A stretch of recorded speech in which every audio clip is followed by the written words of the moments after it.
अस्सलाम स्टूडेंट्स। आज हम डिस्कस करेंगे न्यूमेरिकल में 10.3, 10.4, 10.5 एंड 10.6। तो 10.3 की हम स्टेटमेंट देख लेते हैं।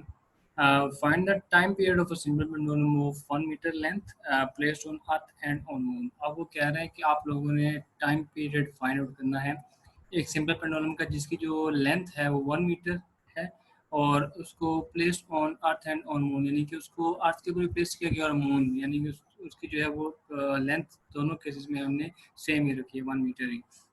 Next, the value of g on the surface of moon is 1/6 of its value on earth। अब वो कह रहे हैं कि जो वैल्यू है जी की यानी ग्रेविटेशन एक्सलेशन की on the surface of the moon वो अर्थ का 6th पार्ट है, ठीक है। यानी कि ग्रेविटेशन एक्सलेशन अर्थ का 6th पार्ट यानी कि जी ई डिवाइडेड बाई 10 आ जाएगा, यानी कि 10 divided by 6। Then where g is equal to 10 metre per second पे जो ग्रेविटेशन स्टेशन अर्थ के ऊपर है वो 10 मीटर पर सेकंड स्क्वायर ही है।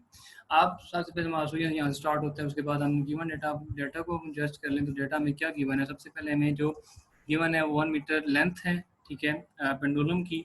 Second gravitation station on earth जो हमें गिवन है 10 मीटर पर सेकंड स्क्वायर और 1/6 था, ठीक है। 1/6 किसका था, अर्थ की वैल्यू के, ठीक है। तो जी ई डिवाइडेड बाई हमने क्या कर दिया 6, ठीक है, और जी की वैल्यू हमारे पास यानी ग्रेविटेशन एक्सलेशन ऑन अर्थ की वैल्यू क्या थी 10, तो 10 divided by 6 which is equal to 1.67, यानी कि इसको राउंड ऑफ करके 1.67 मीटर पर सेकंड लिख दिया गया। अब हमने फाइंड आउट क्या करना था, हमने फाइंड आउट करना था एक तो time period eight the surface of the earth, second हमने फाइंड आउट करना time period eight the surface of the moon, ठीक है। अब दोनों केस में अगर हम देखें तो हमें फार्मूला एक ही जो है ना यूज़ करना पड़ेगा, उसी के अंदर हमने वैल्यूज़ क्या करनी है, चेंज करनी है। अगर फार्मूला की बात करें तो जो हमने प्रीवियस जो है वो डिस्कस किया हुआ है ऑलरेडी, इसको T equal to pi square root L over G, ठीक है। तो दोनों केसेस में हमें यही फार्मूला जो है हमने यूज़ करना है। अब अगर हम कैलकुलेशन की बात, क्योंकि हमने इसको अब अरेंज नहीं किया क्योंकि हमने दोनों टाइम पीरियड फाइंड करना है, ठीक है, दोनों केसेस में। तो इस वजह से हमें इसको अरेंज करने की जरूरत नहीं पड़ी। तो सब अब हमारे यहाँ से कैलकुलेशन स्टार्ट हो जाती हैं। तो इस वजह से हमने जस्ट इस फार्मूले में ना क्या कर दिया, वैल्यूज़ को पुट कर दिया। अब T E basically T note कर रहा है टाइम पीरियड ऑन अर्थ, ठीक है। 2 एज इट इज कांस्टेंट, पाई की वैल्यू भी कांस्टेंट 3.14 और एल की वैल्यू अगर हम बात करें तो लेंथ की वैल्यू 1 की 1 थी, ठीक है। और ग्रेविटेशन एक्सलेशन अर्थ के ऊपर जो होता है वो 10 होता है। तो इस वजह से हमने 1 डिवाइडेड बाई 10 जब किया तो हमारे पास 0.1 और 3.14 को हमने डिवाइड कर सॉरी मल्टीप्लाई कर दिया 2 के साथ, तो हमारे पास जो वैल्यू आ गई वो रिजल्ट जो है 6.28 था। अब फिर हमने फर्दर जो है कैलकुलेशन की, अब हमें रिक्वायर 0.1 का स्क्वायर रूट, जब उसका स्क्वायर रूट लिया तो हमारे पास जो वैल्यू है 0.316 थी। अब इनको फर्दर जब इन 6.28 के साथ मल्टीप्लाई किया तो हमारे पास जो वैल्यू यानी कि 10 रिजल्ट आया 1.985, जो फिर उसको हमने इसके बाद जो है वो राउंड ऑफ किया तो हमारे पास जो वैल्यू आ गई वो थी 2 सेकंड, यानी कि उस 1 मीटर लॉन्ग पेंडुलम का जो टाइम पीरियड ऑन अर्थ आता है वो 2 सेकंड आता है। अब हमने फाइंड आउट करना है time period eight the surface of the moon, ठीक है। अब वही फार्मूला जो यूज़ होगा, जस्ट जो चेंज आएगा वो जी की वैल्यू में आएगा, ठीक है। अब टी एम यानी कि आप टी एम नोट कर रहे हैं time period on the surface of the moon, ठीक है, at the surface of the moon. 2 as it is, pi भी एज इट इज, लेंथ भी एज इट इज, और जस्ट देखें तो यहाँ पे 1.67 की वैल्यू में चेंज आया क्योंकि वहाँ पे जो सरफेस की वैल्यू थी अर्थ की सरफेस के ऊपर वो 10 थी, ठीक है, और यहाँ पे जो थी वो है 1.67 मून के सरफेस के ऊपर। अब फिर हमने क्या किया, अगेन 3.16 को 14 को मल्टीप्लाई किया 2 के साथ, हमारे पास वैल्यू आ जाती है 6.28। देन 1 को डिवाइड कर दिया 1.67 से तो 0.598 स्क्वायर रूट 0.598। अब जब स्क्वायर रूट इसका लिया इस वैल्यू का 0.598 का, तो हमारे पास जो आंसर आ गया वो था 0.773। अब 0.773 दोनों वैल्यूज को हमने क्या किया, मल्टीप्लाई किया, तो हमारे पास जो रिजल्ट आया इसका वो आया 4.856। अगेन हमने इसको क्या किया, राउंड ऑफ किया, यानी कि यहाँ पे देखें तो 5 से ग्रेटर हो तो प्रीवियस वैल्यू हमने ऐड कर देना एक। तो इस वजह से हमने 6 यहाँ पे हो गया, अगेन 5 की जगह 6 इसको रिप्लेस कर दिया, और जब 8 में हमने 1 ऐड किया तो वो वैल्यू हमारे पास आ गई 4.9 सेकेंड। तो ये हमारा दोनों रिजल्ट यानी कि time period on earth surface और time period on at the surface of moon जो है दोनों वैल्यूज जो है वो आ गई। अब next numerical 10.4 and simple pendulum complete one vibration into 2 second. अब एक पेंडुलम है जो अपना कंप्लीट कर रहा है वाइब्रेशन कंप्लीट कर रहा है 2 सेकंड में। Calculate its length when g is equal to 10 metre per second square. आप लोगों ने इसकी लेंथ फाइंड आउट करनी है जब जी की वैल्यू हमारे पास क्या गिवन की गई है, यानी gravitation expression 10 metre per second square. अब अगर हम डेटा की बात करें तो जो सबसे पहले में जो 2 सेकंड गिवन है वो क्या है, वो टाइम पीरियड। तो वो टाइम पीरियड यानी कि टाइम पीरियड सिंपल पेंडुलम कितना आ गया, 2 सेकंड। सेकंड हमने जो वैल्यू में गिवन है रिक्वायर्ड डेटा में, ठीक है, डेटा जो गिवन है वो है gravitation acceleration and that is equal to 10 metre per second square. Okay, हमने फाइंड आउट क्या करना था, हमने फाइंड आउट करनी लेंथ, ठीक है। तो लेंथ ऑफ पेंडुलम हम लोगों ने क्या करना है, फाइंड आउट करनी है। फार्मूला अगेन वही जो फार्मूला अभी प्रीवियस जो हम न्यूमेरिकल में यूज करके आए हैं, T is equal to 2 pi square root L over G. हमें क्योंकि वैल्यू अब चाहिए थी एल की, तो हमने इस वजह से एल क्योंकि स्क्वायर रूट के अंदर था तो हमने दोनों तरफ स्क्वायर कर लिया, ठीक है। स्केयरिंग करने से t square equal to 4 pi square, 2 का स्केयर 4 हो गया, पाई पाई का स्केयर आ गया और स्केयर रूट स्केयर से कैंसिल उठ के एल ओवर सी, ठीक है। फिर हमने इसको आगे एल की वैल्यू को अरेंज कर लिया।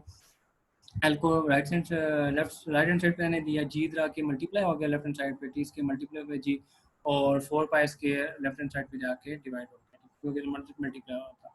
अब हम जब ने जस्ट इस फॉर्मूले में वैल्यूज को क्या करना है, पुट करना है, ठीक है। तो कैलकुलेशन यानी कि लेंथ फाइंड आउट करनी थी हमने, तो putting by putting value in equation 1, इसको हमने इक्वेशन 1 का नाम दे दिया। अब टाइम पीरियड हमें जो गिवन था वो कितना था, वो 2 सेकंड, ठीक है। जी की वैल्यू 10 थी तो हमने क्या कर दिया, जी की वैल्यू 10 पुट कर दी और टाइम पीरियड जो है वो 2 और 2 का स्क्वायर, ठीक है। और 4 एज इट इज, और पाई का स्क्वायर था तो 3.14 का स्क्वायर कर लिया। अब 2 का स्क्वायर आप 4 आता है, 4 4 से कैंसिल भी हो सकता है, आप फर्दर भी सिंप्लीफाई कर सकते हैं या कैंसिल आउट पहले ही कर सकते हैं इसको। तो 4 4 से कैंसिल आउट हो गया, 3.14 का हमने जब स्क्वायर रूट स्क्वायर लिया उसको फिर हमने 4 से मल्टीप्लाई किया तो हमारे पास रिजल्ट आया इसका 39.442 का स्क्वायर किया तो वो 4 आता है, तो 4 को हमने 10 से मल्टीप्लाई किया तो हमारे पास वैल्यू आ गई 40, ठीक है। अब 40 को हमने डिवाइड कर दिया 39.44 से तो हमारे पास जो रिजल्ट आया वो आता है 10.01 मीटर। ओके, ये हमारा जो रिक्वायर रिजल्ट था, ठीक है, जो हमने फाइंड आउट कर लिया। अब नेक्स्ट जो मेडिकल है वो 10.5। इसमें वो कह रहा है कि if 100 waves pass through a point of medium in 20 second. अगर एक किसी मीडियम में 100 वेव पास हो रही हैं और उनको लिए कितना टाइम रिक्वायर्ड था, 20 सेकंड। अब टाइम पीरियड नहीं, जैसे उसमें टाइम की बात हो रही है। What is the frequency and the time period of the wave, आप लोगों ने फाइंड आउट करनी है इसमें frequency and time period. If it's wave length is 6 centimetre, इसमें जो वेव लेंथ है इसकी वो कितनी है, 6 सेंटीमीटर। अब देखें मीटर में नहीं गिवन, सेंटीमीटर में गिवन है तो हमें इसको पहले मीटर में कन्वर्ट करना पड़ेगा। कैलकुलेट द वेव स्पीड, हमने क्या फाइंड आउट करनी है, वेव स्पीड फाइंड आउट करनी है। अब हम इसका स्टूडेंट डाटा लिख लेते हैं। नंबर ऑफ वेव्स 100 वेव पास हो रही थी किसी भी मीडियम से तो वो कितने नंबर ऑफ वेव्स आ जाएंगी 100। अब टाइम फॉर 100 वेव यानी कि 100 वेव्स को पास होने के लिए कितना टाइम रिक्वायर्ड था, 20 सेकंड। तो 20 सेकंड हमारा एवरेज हमने लिख लिया। अब वेवलेंथ की बात करें तो वेवलेंथ हमने लैम्डा से नोट करते हैं इसको, लैम्डा इज इक्वल टू क्या आ जाएगा 6 सेंटीमीटर। सेंटीमीटर से हमें इसको मीटर में क्या करना है, कन्वर्ट करना है, तो 6 divided by 100 which is equal to 0.06 metre. अब हमने फाइंड आउट क्या करना था, हमें फाइंड आउट करने के लिए कहा गया था फ्रीक्वेंसी, फ्रीक्वेंसी एक फाइंड आउट करनी थी, सेकंड हमें टाइम पीरियड फाइंड आउट करना था और थर्ड हमने वेव स्पीड यानी कि हमने इसमें वेलोसिटी फाइंड आउट करनी है। तो हमें इसमें तीन जो है वो चीज़ों को जो है फाइंड आउट करना पड़ेगा। जो तीन अननोन है इसमें, एक फ्रीक्वेंसी है, सेकंड टाइम पीरियड और थर्ड जो है स्पीड ऑफ वेव। फ्रीक्वेंसी अब फार्मूला इसका अगर हम बात करें, फ्रीक्वेंसी जो है फ्रीक्वेंसी होती है number of wave passing per unit time. किसी भी हमने फ्रीक्वेंसी की हमने फ्री में जो डिस्कस की थी, फ्रीक्वेंसी क्या होती है, किसी भी मीडियम में से कितनी जो है वेव पास हो रही हैं टाइम के अकॉर्डिंग, ठीक है। तो फार्मूला क्या आ रहा है फ्रीक्वेंसी का, f is equal to n divided by t, ठीक है। सेकंड हमने फाइंड करना है टाइम पीरियड। टाइम पीरियड हमने डिस्कस किया हुआ है कि वो फ्रीक्वेंसी का रेसिप्रोकल होता है, तो टी इज इक्वल टू क्या आ जाएगा 1 डिवाइडेड बाई एफ, क्योंकि एफ की वैल्यू हम यहाँ से फाइंड कर लेंगे और जो आएगा उसको 1 से डिवाइड करेंगे तो हमारे पास टाइम पीरियड का आंसर आ जाएगा। अब वेलोसिटी हमने फाइंड करना है तो वेलोसिटी का हमने फॉर्मूला पढ़ा था, v is equal to f lambda. अब जस्ट हमने इसमें क्या करना है, फॉर्मूले के अकॉर्डिंग पुटिंग कर देनी कैलकुलेशन। तो फ्रीक्वेंसी हमने सबसे पहले कैलकुलेट करनी है, तो फ्रीक्वेंसी नंबर ऑफ कितनी वेव पास हो रही थी 100, ठीक है। तो 100 टाइम कितना था उसके लिए, सॉरी 20 सेकेंड्स, ओके 20 सेकंड, तो 100 divided by 20 which is equal to क्या आ जाएगा 5 आवर्स, ठीक है, क्योंकि 25 100 आ जाता है। सेकंड हमने फाइंड करना था टाइम पीरियड। टाइम पीरियड कैसे फाइंड करेंगे, 1 डिवाइडेड बाई एफ था तो इज इक्वल टू क्या आ जाएगा 1 डिवाइडेड बाई एफ। फ्रीक्वेंसी भी हमने फाइंड की, इसकी वैल्यू क्या आई थी 5, तो 1 डिवाइडेड बाई एफ 5 किया तो हमारे पास जो आंसर आ गया टाइम पीरियड का वो आता है 0.2 आवर्स, ठीक है। हमने थर्ड थिंग फाइंड करनी है वेलोसिटी, तो वेलोसिटी इक्वल टू क्या होता है एफ लेमडा, ठीक है। तो वेव के केस में तो v equal to f lambda, तो एफ की वैल्यू हमें पता है कि 5 से भी हमने कैलकुलेट की, ठीक है। और लेमडा की वैल्यू हमने अभी ऊपर जाके रेंज की थी, उसको मीटर में कन्वर्ट किया था, तो वो क्या वैल्यू आई थी 0.06 मीटर। तो हम इसको क्या कर दिया, आगे जाके इसमें पुट कर दिया। तो जब इसको हमने कैलकुलेट किया तो हमारे पास जो आंसर आता है वो आता है 0.3 मीटर पर सेकेंड, ठीक है। अब इसको लाजमी आप लोग कैलकुलेट कीजिएगा।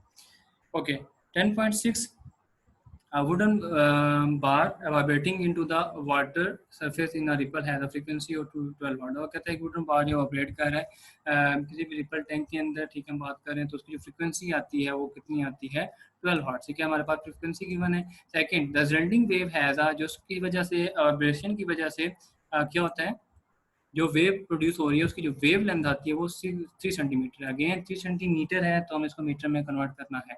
हमने फाइंड क्या करना है, what is the speed of wave, हमने उसकी वेलोसिटी फाइंड करनी है। तो फ्रीक्वेंसी ऑफ वाइब्रेटिंग बार कितना आ जाएगा उसकी 12 हर्ट्ज, ठीक है। वेव लेंथ हमें गिवन थी वो थी 3 सेंटीमीटर, जिसको हमने मीटर में कन्वर्ट किया, 3 को 100 से डिवाइड कर दिया तो वो 0.03 वैल्यू आ गई। हमने फाइंड आउट क्या करना था इसमें, टू फाइंड इसमें आ जाएगा वेलोसिटी, ठीक है। वेलोसिटी हमने फिर फाइंड आउट करनी है। अब फॉर्मूला भी हमने यूज़ किया वेलोसिटी अभी प्रीवियस जो है वो न्यूमेरिकल में, तो v इक्वल टू क्या आ जाता है एफ लैम्डा, ठीक है। तो फॉर्मूला आ जाएगा v equal to f lambda. आप जस्ट इसमें वैल्यूज को क्या करना है, पुट करना है। तो v इक्वल टू क्या आ जाएगा, फ्रीक्वेंसी की वैल्यू थी 12, ठीक है।